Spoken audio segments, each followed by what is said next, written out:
Hello बच्चों, कैसे हैं आप। मैं फिर से आपके ये जो अर्धवार्षिक परीक्षा है इसका प्रश्न पत्र आज हम हल करेंगे। तो इसमें हमने पहले आपका बहुविकल्प जोड़ियां हैं, रिक्त स्थान है ना, एक वाक्य में उत्तर है, ये सारा हल किया। आज हम जो शॉर्ट क्वेश्चंस हैं उनके बारे में बात करेंगे। तो पहला है क्वेश्चन नंबर 5। और क्वेश्चन नंबर 5 में पूछा गया है कि भाई कठोर संविधान किसे कहते हैं। ठीक, 1 से 9 तक जो है अति लघुत्तरीय प्रश्न हैं, 2 अंक के शॉर्ट आंसर हैं, और वो शॉर्ट आंसर हमें लगभग 30 वर्ड्स में लिखना है। ठीक, तो पहला है कठोर संविधान किसे कहते हैं। तो इसका उत्तर हम लिखेंगे कि जिस संविधान में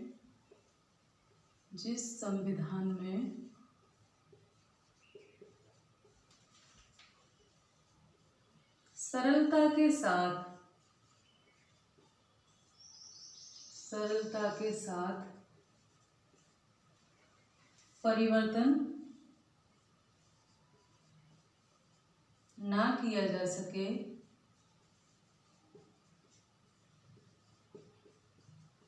सके और परिवर्तन की प्रक्रिया या संशोधन प्रक्रिया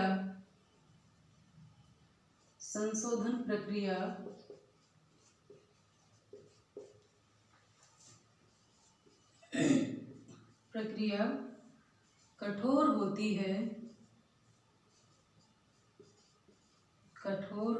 है उसे कठोर संविधान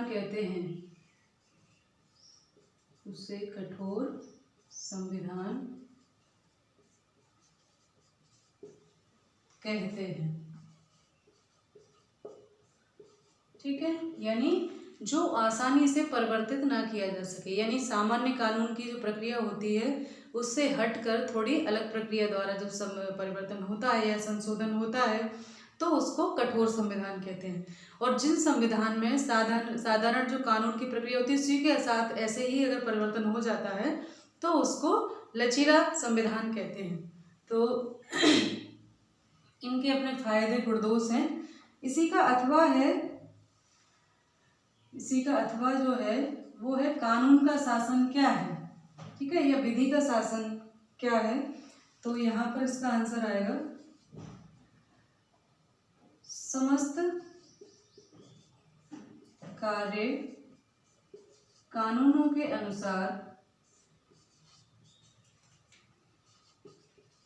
अनुसार संचालित होते हों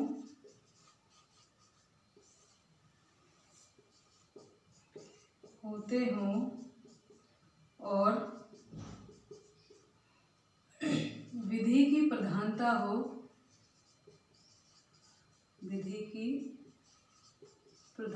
हो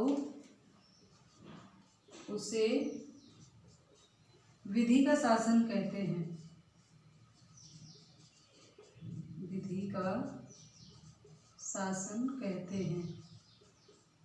मतलब सारे काम कानून के अनुसार, यानी कानून सर्वोपरि जहाँ होता है, कानून से बढ़कर कुछ नहीं होता, उसको उसी के अनुसार सारा काम संचालित होता है। हर बात कानून द्वारा लिख दी जाती है, उसी के अनुसार सारे कार्य होते हैं, तो उसको कानून का शासन या विधि का शासन कहते हैं।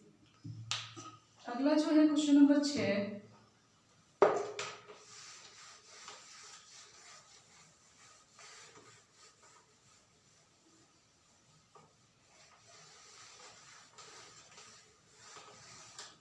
क्वेश्चन नंबर 6 जो है उसमें पूछा है कि मौलिक अधिकार और निर्देशक तत्वों में अगर टकराव हो जाता है तो किसे प्राथमिकता दी जाती है। क्वेश्चन नंबर 6 का आंसर, तो यहाँ हम लिखेंगे यदि मौलिक अधिकारों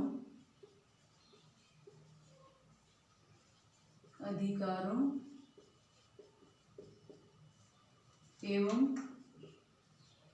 निर्देशक सिद्धांतों में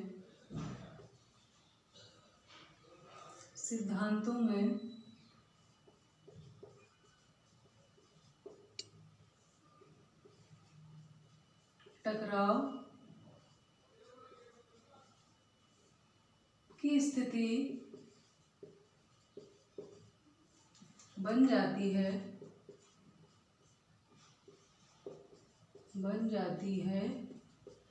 तब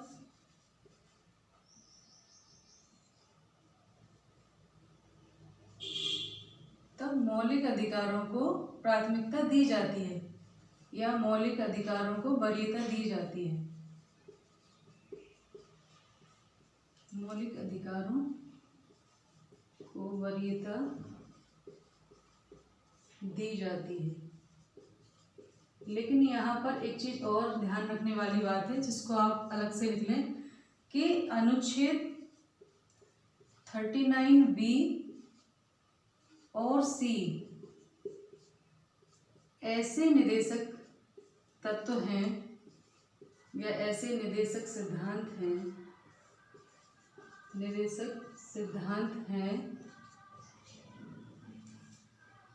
जो यदि मौलिक अधिकारों से टकराते हैं,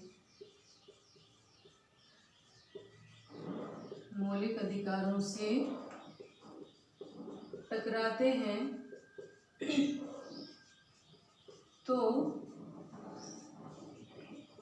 इन्हें ही वरीयता दी जाती है। ठीक है।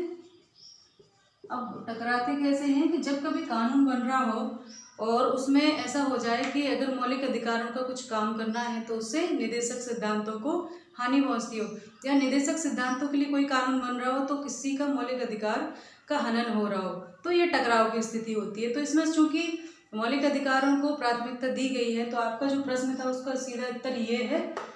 लेकिन ये भी हमें नहीं भूलना चाहिए, क्योंकि आर्टिकल 39B और C ऐसे निदेशक सिद्धांत हैं जो 39B और 39C कि अगर ये मौलिक अधिकार से टकराते हैं तो यहाँ पर इनको वरीयता दी जाएगी। ठीक है, तो ये इसका आंसर हो गया। अगला है क्वेश्चन नंबर 7, व्यस्क मताधिकार क्या है। सभी लोगों को अभी तक याद हो गया होगा ये कि व्यस्क मताधिकार क्या है। 7, तो यहाँ पर हम लिखेंगे 7 का आंसर कि 18 वर्ष की आयु प्राप्त सभी भारतीय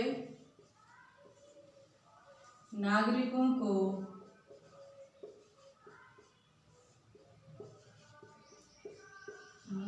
बिना किसी भेदभाव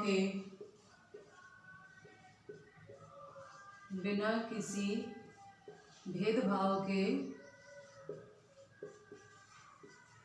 मतदान का अधिकार है, या मतदान के अधिकार को क्या कहते हैं, सार्वभौमिक वयस्क मताधिकार कहते हैं, है ना।